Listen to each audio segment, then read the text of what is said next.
I'm back. What's going on, guys? David here. Stuck inside due to COVID quarantine, not a lot going on. So, the last few days I've been watching some fragrance videos on YouTube and stopped by my own channel and noticed I hadn't done a collection update in over 8 years. So, I thought it'd be fun to shoot a video, put it up on the channel, say hi to everybody. So, where have I been? So I started a new career about 7 years ago. So just been working my way up, working hard, and then trying to have a little work-life balance and have a social life. So I haven't spent a lot of time on the YouTube fragrance community or on the Facebook groups in quite a while. But you know, I'm still around. I still got the Facebook page. I still got the YouTube channel. I'm still lurking around. So you know, if you guys ever want to catch up or send me a message, feel free to. But anyways, let's get started on the video. I'm going to try to fly through this as quick as I possibly can. Last time I shot this video, I had about 30 bottles, and over the last 8 years, it's crept up to about 70 now. A lot's changed with my collection. So let's just dive right into it. So I keep a Fragrantica profile, and on your wardrobe they have that sort of top shelf and signature scent. I wouldn't say these are the 6 fragrances that I could only live with. I'd probably swap a few around, but I would say these are a good representation of the kind of scents that I like. So I live in the western United States, very dry, hot climate. So I'm not a huge fan of citrus scents. So instead I kind of like wearing the really dry, non-sweet, woody fragrances. Get away with wearing these year-round. And I find them a little more interesting to wear than just wearing citrus fragrances. A lot of these are surprisingly versatile. So let's just go through this as quick as I possibly can. I'm gonna just try to do it all in one take. So on the left we've got Chanel Sycamore. That is the original formulation. That's a 200 milliliter bottle. I got about 100 milliliters left. I would say that's one of the, well, it's a vetiver based fragrance, but it's also just one of the best fragrances ever created, in my opinion. I think a lot of people would back me up on that. Next, Xerjoff Shooting Stars, or I should say Xerjoff Oud Stars. That one's Zafar, a very animalic oud-based fragrance. Absolutely love that one. Next, Serge Lutens Iris Silver Mist. Art in a bottle right there. It's got iris in the name, and that's what's inside of it.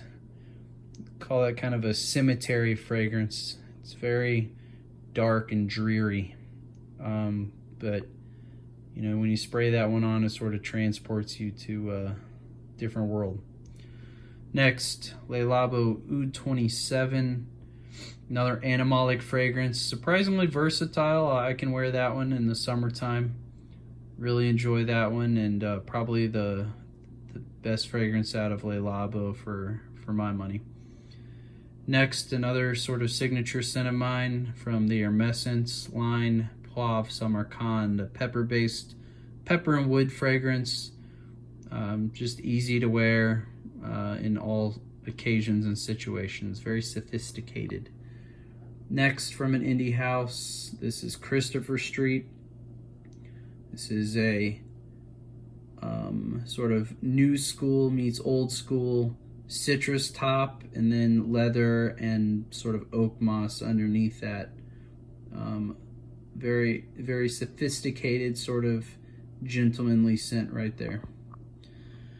So like I said, I've got 70 bottles now. I'll do one quick sweep from left to right. Let's just get started over here and we'll work our way over. So over here we've got some designer scents. The first one is the one that started it all for me. Probably the most hyped fragrance in the history of YouTube Fragcom. And that is Amen Pure Malt. You guys probably know that one if you've been around a while. Awesome scent. Still love it to this day. The bottle's running pretty low. Hopefully they still make that. And when that one runs out, I probably have to replace it just for the nostalgia factor. Next, got Jean-Paul Gaultier Le Male, another all-star of Fragcom. L'Occitane Eau de Beau, nice. How to describe that one? Sort of a tobacco vanille light. Just a little sweet, woody kind of scent from L'Occitane. Cheap fragrance. Love that one in the colder months. Couple that you guys that I've had for years now. Got a Prada Infusion Dome decant, big decant of that one. Nice soapy scent. And then a nice mint fragrance, YSL Live Jazz. I do enjoy mint fragrances, and I'm glad I have that one because it sort of quenches my thirst on mint fragrances, and it kind of keeps me from having to go buy some really expensive niche ones. Picked that one up years ago for like 30 something bucks, and kind of never felt like I needed another mint forward scent since then. Got some powerhouses here. I've got Aramis Havana, a tobacco-based fragrance. If you're ever in a discount fragrance store in like an outlet mall and you see that one, give that one a shot. Put some hair in your chest. Got an old bottle of Monsieur de Givenchy. That one is a nice citrus scent. Very classic old formulation on that one. And then I'm not going to say it in French, but that's Third Man by Caron. Nice lavender, sort of old school type scent. Very cheap on that one too. Moving on. Got a couple of niche ones here at the front. We've got Luministe from Frappin. The same people that I believe make Cognac, or at least same last name. And that one's about empty. Nice gin and tonic scent. Don't even know if they're still in business making these scents anymore. But I bought that one for a nice summer refreshing fragrance back in the day, and it got the job done pretty well. Need to kill that bottle off soon. Next, from a very underrated fragrance house on YouTube, that is Check and Speak, Oxford and Cambridge. Mint and lavender. Very sophisticated scent that you can kind of wear anytime. Don't know why that house is not talked about very much on YouTube, but it's not. I believe they still distribute in the United States, so if you live in America, you should be able to try these out or maybe get some samples.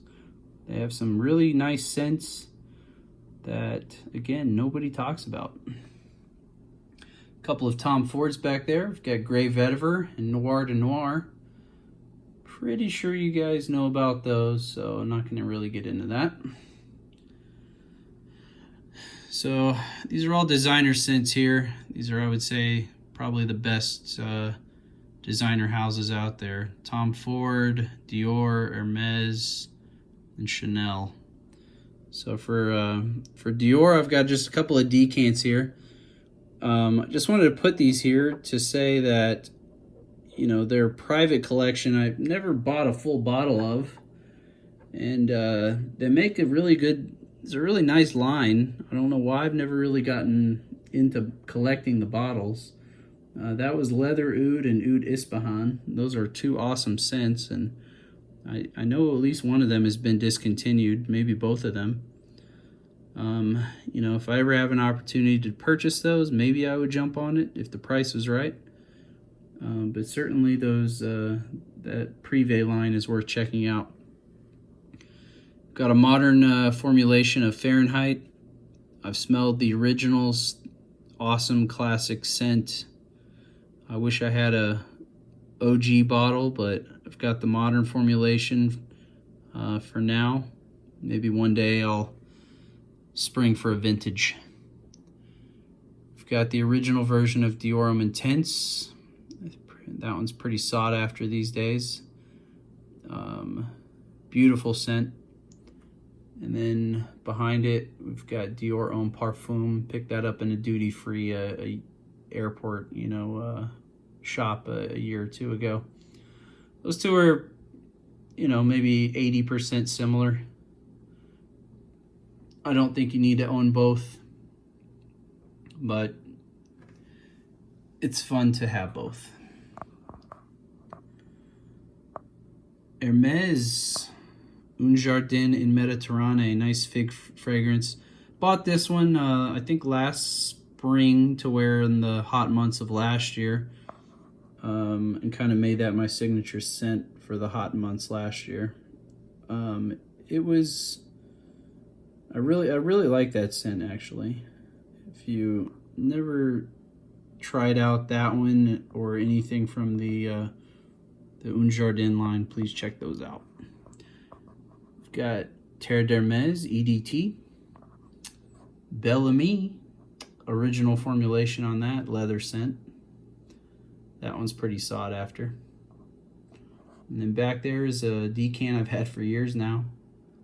That is Hermès Eau de Pamplemousse Rose, grapefruit. Pretty similar to Terre d'Hermès and a few others that I have. Kind of redundant to own both, but it is what it is. Chanel Cuir de Russie, beautiful leather scent. Hall of Fame fragrance right there. Original Egoiste. Absolutely love that one, even in the modern form. And if you ever can try the original vintage formulations of that, incredible scent. Guerlain Songe d'un Bois d'été. Hopefully I said that correctly. Beautiful oud, dry woody fragrance with spice. Spiritueuse Double Vanille. Vanilla. Original bottle on that one. Don't have a whole lot left. If I finish that one, I'd probably rebuy it. I do enjoy, I'm not huge into gourmands or sweet vanilla fragrances, but it's nice to have a few around, and that one's pretty solid. Behind that, Comme des Garçons Incense Avignon. So I had a bottle of it, and I broke it. Luckily, I had a decant handy and was able to transfer the juice out of the broken bottle into that decant. So I'm sad that I don't have the original bottle anymore, but at least I didn't lose the juice. Awesome incense fragrance. My only creed, Royal Oud. A lot of the YouTube video top 10 lists I've seen have been putting this one in there. I like it pretty well. It doesn't blow me away, but I enjoy wearing it. And I can see why people appreciate that one a lot. And at the back, that's MDCI, Invasion Barbare. Sort of have a similar feeling to Invasion Barbare as I do with Royal Oud. I enjoy it quite well. I obviously purchased it. Does not blow my socks off. But it's kind of a nice office scent, and just sort of wearing, when you're not, you're maybe trying to impress people, but you're not trying to really wow them or anything like that. Nice and clean and sophisticated. Moving on. Totally different genre now. Got a couple of really animalic wild scents now. We've got Masque Milano Monte Cristo, a really animalic fragrance that is pretty awesome. Picked that one up on a recent trip to New York City. Next, Mona Diorio Cuir, a really animalic leather, smoky leather fragrance. Awesome stuff. Rest in peace, Mona Diorio. Now, again, complete 180. We've got a little travel set of Killian Love, a extremely sweet gourmand fragrance. Again, I don't have a lot of sweet gourmand scents, but man, when you have a sweet tooth and you just want to overindulge, that one's a pretty good one to do it on. And I think my last gourmand that I own is Bond Number 9 New Harlem, which I believe pretty hard to find these days, so that one's pretty fun to have in the collection. Do not wear that one that often. And at the back, the only Bond Number 9 I would really probably say I've ever really loved is one that I'm not sure they're really making anymore. Definitely not in this bottle, but that one's called Silver Factory. It's in a kind of Andy Warhol soup can bottle. Really awesome kind of incense and base fragrance. There's a lot more going on than just incense in that one. They might just call it Silver Bond, and I don't even know if they're making that. Check that one out if you have an opportunity. That was a good scent. Good find back in the day. Moving on, we've got 4 fragrances from L'Artisan Parfumé. This is one of the original niche fragrance houses. They were a bit hyped up a very, very long time ago in Fragcom, but now that there's so many other houses and new brands and everything coming out, nobody really talks about these guys anymore. They have an awesome range of fragrances, and you can find them on discount websites for very cheap these days. Some of them are less than $50 for full 100 milliliter bottles, I've seen at some points. And some of them are nice and safe and, you know, pleasant for everybody around you. And then they have a few that are pretty out there. So very awesome collection, and definitely worth checking out. I would say that, you know, for that $50 that you could spend on one of these, you probably get as much enjoyment and a cool scent as you do on some of these $200-300 bottles that are happening these days. First few are safe ones. Just bought these to have more of those sort of summer citrus-based scents because I have so few. And the first one's L'Eau de l'Artisan, just a citrusy herbal scent. Behind that, we've got Premier Fig, fig-based scent. Velour de Roses, Patchouli and Rose. And at the back, my favorite, at least of the ones I own, that is Timbuktu. A nice, exotic, kind of Middle Eastern fragrance. Next, I got this one on a business trip when I went to New Orleans. I found one of the few fragrance shops in New Orleans, and they had this one on a sort of closeout special.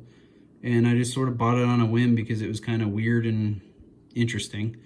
And that was called So Oud Burqa. And I don't even know if they're making this line anymore. It was it had its 10 minutes of fame, but then it kind of went away. But you know, they had some interesting scents in that line. And if you ever see this line at a shop, if they're still around, you know, check them out. That one's cool. That one's extrait concentration too, so 1 or 2 sprays of that one and you're set for most of the day. Fragrance Hall of Famer behind that, from Andy Tower, L'air du Desert Marocain. I only have 1 Tower scent. I would say that is a travesty that I do not own more of them. He makes some awesome fragrances. This one, of course, is pretty well known by everybody, but he's definitely got a lot of other cool scents out there worth checking out. And he's a really nice guy, so it's worth supporting his brand a little bit. Another house I would kind of like Creed that is pretty popular, but I don't own a lot of them. Amouage. I've got Memoir Man and Epic Man. Those are non-magnetic cap versions. Got those off of a Facebook group for cheap, partial bottles. Epic Man, I got it just to kind of have a cool oud scent, sort of like M7. And then I really have always liked Memoir Man. That's one of the few from that house that I really like. It's not perfect. You know, if I could have sort of a custom-made scent, I would probably take that bottle to a perfumer, have him make a few tweaks to it, and that would probably could be a signature scent of mine. But I enjoy wearing it. It's just got a couple of flaws, I would say. But it overall is right up my alley. If you have tried a bunch of Amouage scents and haven't spent a lot of time with Memoir Man, make sure to give that one a shot. Moving on, Le Labo. So I already showed you Oud 27, but I also have Rose 31, Santal 33, Vetiver 46. I still have a little decant left of the Queer leather fragrance. Really dig this house. I've always kind of gotten their vibe. They all share kind of similar bases and ingredients, so once you kind of understand this house and sort of get their vibe, it's kind of fun to collect them, several of them. If I purchase any more, I really love Patchouli 24, and then there's some of the city exclusive scents that I'd love to buy, but man, those things are pricey. But maybe next time they sell all the city exclusives online, maybe I'll go for one or two. Next, another indie house. This is Slumber House, made by one guy named Josh Lobb. These things go quick online these days. He puts them up and they sell out real quick. So give them a sample because he usually re-releases them every couple of years. I've got Vict, which is sort of an oud scent, Norn, kind of a dark woody herbal scent, and then Greve. I don't even know how to, that is a very hard scent to describe. Kind of a fresh scent, but not really. That was also a purchase when I was on my New York trip. Mint in that one too, actually. For my money, one of the best houses out there, even though they got sold out a few years back. This is Frederic Malle, Editions de Parfum, Frederic Malle. I have 3 and would love to own several more of them. Maybe I will pick a few more up at some point. First, Bigarade Concentré. Beautiful citrus-based fragrance with a little bit of a dirty side. Next, Iris Poudre.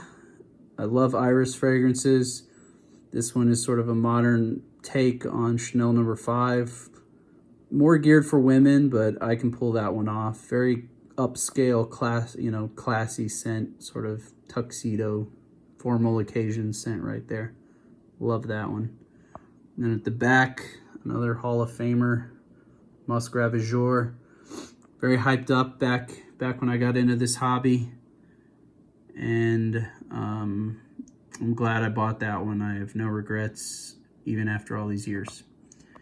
And then at the end, still my favorite fragrance house, 8 years later. That is Serge Lutens. So the best thing about Serge Lutens is a lot of the export bottles can be found on the discount sites for very cheap. 50, 60, 70 bucks. This house is not that hyped up on Fragcom. These are not the kind of scents you wear to sort of get attention and go out clubbing with or anything like that. These are art in a bottle, as I like to call them. These are very personal scents, and I sort of like collecting them like you would collect artwork. So I've got Musk Kubla Khan, very animalic, musky musk fragrance. Fumerie Turk, tobacco. Gris Clair, lavender. Tuberose Criminal Tuberose, Ambre Sultan, Herbal Amber Dry Fragrance, and then the all-star that is Chergui Tobacco and Hay, and then a backup of Iris Silver Mist. I found those Iris Silver Mist travel sets online maybe a year ago for a really good price and could not pass up buying a few of them. So there it is, guys. There's the whole collection. 25 minutes. I was hoping to do it a little shorter than this, but thank you for sticking around. So where does the collection go from here? I don't really buy a lot. You know, I end up acquiring a few every year, oftentimes when I'm traveling, maybe when I stop in at a niche store in a new town, new city. I like to grab a few. It's kind of a fun thing to do. You know, who knows, maybe while COVID's going on, I'll make another video or two, but definitely no promises there. But if you guys want to catch up or you got a question on anything, just drop a comment and I'll answer it for you. And yeah, man, I'm always around. You know, if you ever want to reach out, I'm available. So anyways, thank you guys for watching, and I'll talk to you guys soon. Take care.